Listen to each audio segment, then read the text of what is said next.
Delta மாவட்டங்களில் குறுவை சாகுபடிக்கு வரும் 12ஆம் தேதி மேட்டூர் அணையிலிருந்து தண்ணீர் திறக்கப்பட உள்ள நிலையில் நீர்வளத்துறை அதிகாரிகள் ஆய்வு மேற்கொண்டனர்.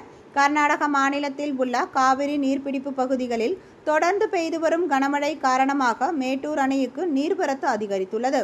இதனால் அணையின் நீர்மட்டம் படிப்படியாக உயர்ந்து 113 அடியை எட்டியுள்ளது.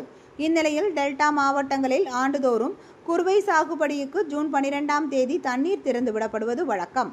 அதன்படி வரும் 12ஆம் தேதி குறுவை சாகுபடிக்கு முதலமைச்சர் மு.க. ஸ்டாலின் மேட்டூர் அணையிலிருந்து தண்ணீர் திறந்து விடுகிறார். இதனையொட்டி மேட்டூர் அணையில் நீர்வளத்துறையின் திருச்சி மண்டல தலைமை பொறியாளர் தயாள்குமார் உள்ளிட்ட அதிகாரிகள் ஆய்வு செய்தனர். அணையின் வலது கரை, இடது கரை ஆகிய பகுதிகளை நேரில் பார்வையிட்டு ஆய்வு செய்த பின்னர் சுரங்கம் பகுதிகளையும் பார்வையிட்டனர். மேலும் சுரங்க கால்வாய் புனரமைக்கும் பணிகளையும் மேட்டூர் அணையில் உபரி நீர் போக்கியமான 16 கண் பாலம் வலுப்படுத்தும் பணிகளையும் அவர்கள் பார்வையிட்டனர்.